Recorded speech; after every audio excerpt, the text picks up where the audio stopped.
Bonjour tout le monde, j'espère que vous allez bien. Bienvenue dans cette vidéo dans laquelle on va voir une tumeur de l'ovaire qui est la tumeur mucineuse borderline. Il s'agit d'un néoplasme d'une prolifération de nature épithéliale avec un caractère mucineux qu'on va identifier bien sûr au niveau du cytoplasme des cellules mais aussi au niveau de la nature des sécrétions qu'on va trouver au niveau des cavités kystiques. C'est un néoplasme et une prolifération également qui vont présenter un aspect papillaire, une stratification sur le plan nucléaire. On aura également observé des atypies, mais qui vont atteindre un degré modéré au maximum. À l'inverse, bien sûr, des cas de carcinome dans lesquels on va trouver des atypies qui sont sévères et marquées, et à l'inverse également des cas de tumeurs bénignes dans lesquels on aura des atypies qui sont minimes au maximum. Dans cette vidéo et sur un cas avec une étude immunohistochimique associée, on va voir l'aspect morphologique et aussi immunohistochimique de cette entité.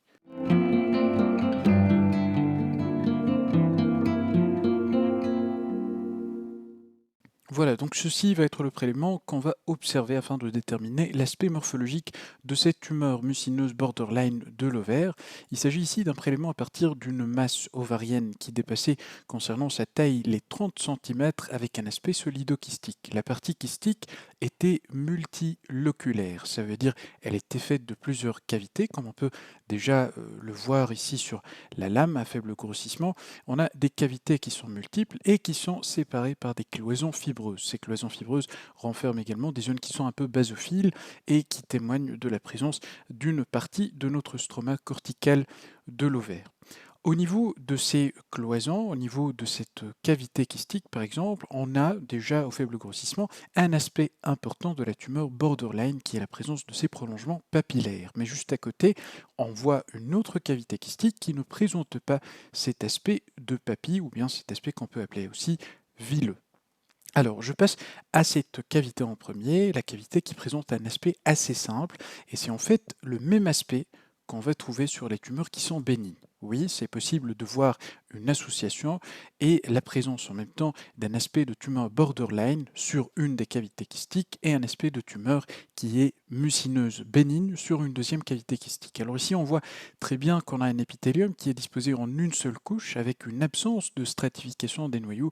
On voit que l'ensemble des noyaux est disposé en une seule ligne avec des atypies qui vont atteindre au niveau de ce fragment un degré qui est minime seulement. On a également un cytoplasme qui se caractérise par un aspect qui est assez pâle vu la présence de mucine à l'intérieur de ce cytoplasme.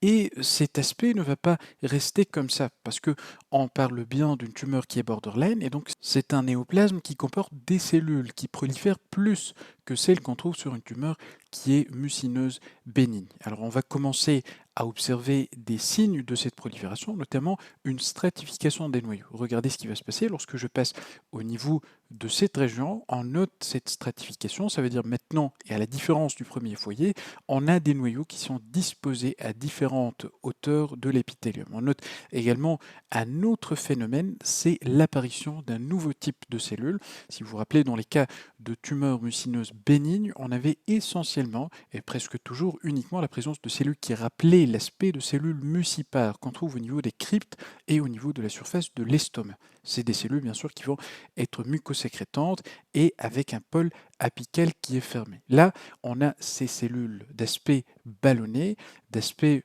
globuleux, avec un contenu mucineux au niveau de leur cytoplasme, avec un pôle apical qui est ouvert. Ça représente les cellules caliciformes.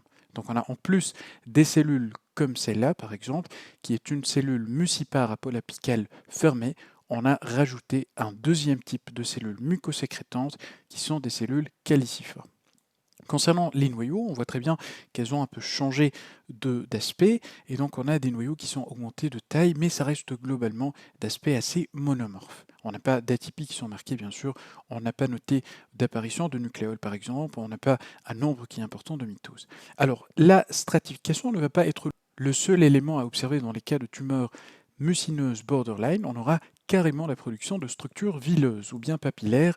Et là, nous sommes sur le foyer qu'on avait identifié déjà au faible grossissement, si vous vous rappelez de cette région qui présentait un aspect qui est vileux. Donc on va passer à un plus fort grossissement au niveau de ce foyer. Et là, on voit très bien des papilles, de vraies papilles, avec un axe conjonctivo-vasculaire à ce niveau. On voit très bien la présence de ces cellules qu'on avait appelées des fibroblastes-like caractéristiques du cortex ovarien.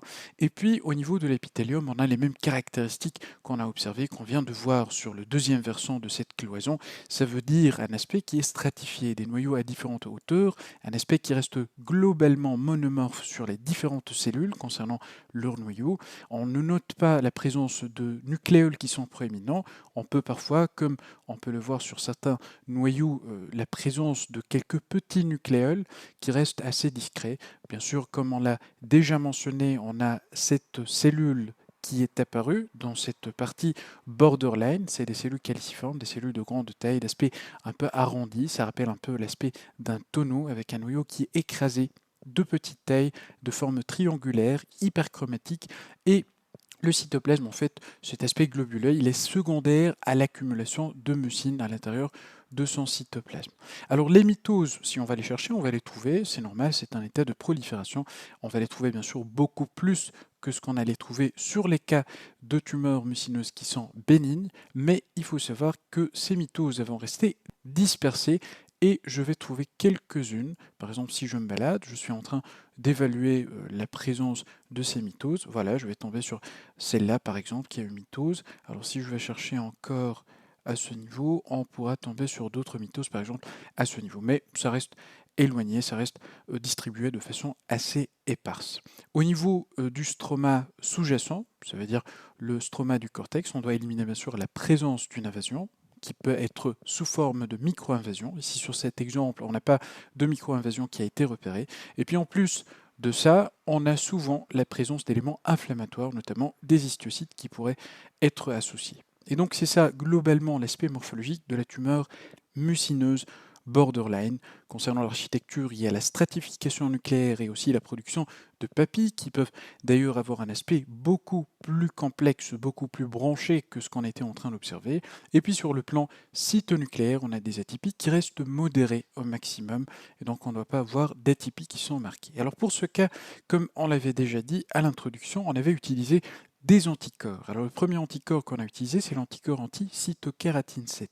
La cytokératine 7, ou c'est le cas bien sûr pour toutes les autres cytokératines, c'est des filaments intermédiaires qu'on va trouver au niveau du cytoplasme cellulaire, donc c'est normal de s'attendre à avoir un marquage qui est cytoplasmique. Regardez par exemple sur ce même cas, là c'est un foyer qui montre un aspect qui est stratifié concernant les noyaux et donc un foyer de tumeurs mucineuses borderline.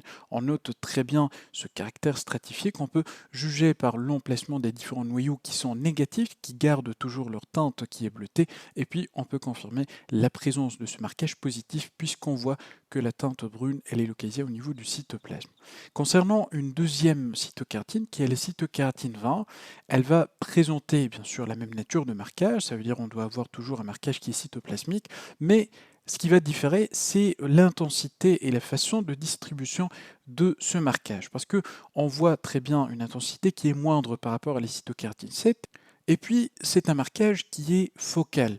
Comme vous voyez, il y a une différence concernant l'intensité entre certaines cellules qui sont marquées de façon un peu plus intense par rapport aux autres qui ont un marquage qui est plutôt faible. Alors ça, c'est le marquage auquel on va s'attendre, bien sûr, dans les cas de tumeurs mucineuses borderline. On a utilisé pour ce même cas un autre anticorps qui est le CDX2, et pour le CDX2, c'est le même raisonnement, c'est le même résultat que pour la cytokératine 20, en matière de focalité du marquage, mais pas en matière de nature du marquage, parce que pour le CDX2, on aura un marquage qui est plutôt nucléaire. Je vais passer à un plus fort grossissement pour confirmer ceci, et voilà, à ce grossissement, on peut confirmer que le marquage il est plutôt nucléaire. On voit cette teinte qui est brunâtre, qui est marron sur les noyaux des cellules qui sont en train de proliférer. Vous voyez ces foyers, ils présentent un aspect stratifié pour les noyaux. Et puis on voit également ce caractère focal. On n'a pas un marquage sur l'ensemble des noyaux, mais plutôt il n'y a que quelques-uns qui sont marqués. Un dernier anticorps, avant de finir avec ce cas, c'est l'anticorps anti-PAX8. Et le PAX8, il faudra mentionner qu'il est positif dans 30 à 60% des cas. Alors pour ce cas, quand on va passer à un plus fort grossissement, pour vérifier bien sûr l'absence ou la présence de ce marquage, alors là on voit très bien qu'on n'a pas de marquage sur les noyaux des cellules qui sont en train de proliférer.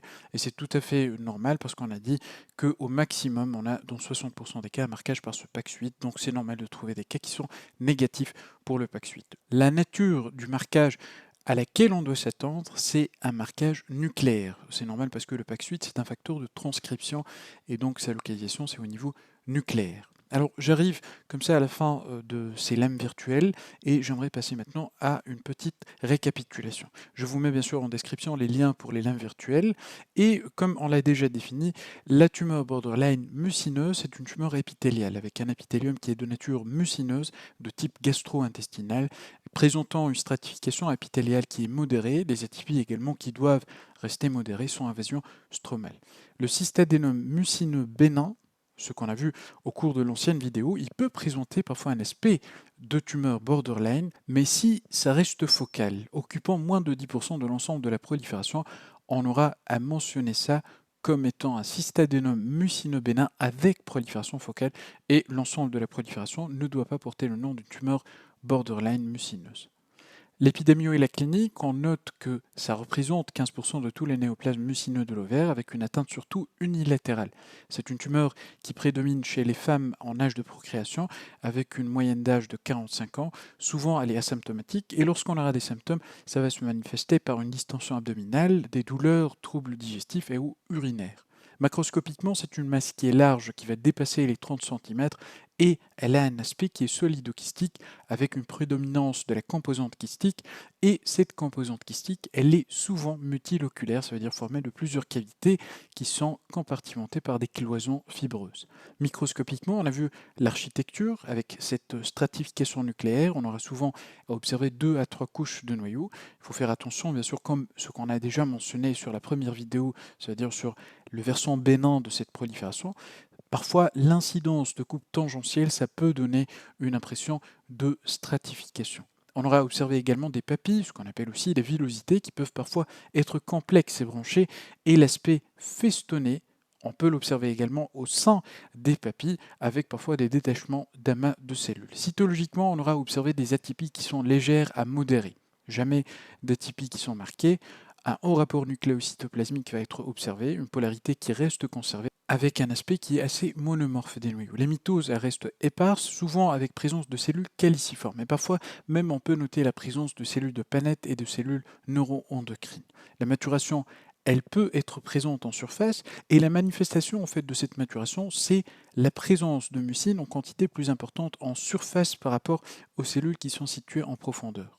Le stroma sous-jacent, il est souvent siège d'inflammation avec présence d'histiocytes parfois, et ce qu'on doit bien sûr vérifier au niveau du stroma, c'est la micro-invasion qui peut être présente dans les cas de tumeurs mucineuses borderline. L'immunohistochimie, elle va révéler une positivité pour la CK7 de façon intense et constante. L'ACE, c'est le deuxième anticorps qui va être exprimé de façon constante et intense, exactement comme pour le cas de la cytokardine 7. La CK20 ainsi que le CDX2, par contre, ils vont être souvent, mais pas toujours, positifs, et ils vont se présenter sous forme de ce fameux marquage qu'on a vu sur la lame virtuelle. C'est un marquage qui est focal. Le PAX8, il est positif dans 30 à 65% des cas uniquement. On arrive comme ça à la fin de cette vidéo. J'espère que ça a été utile et on se dit à très bientôt.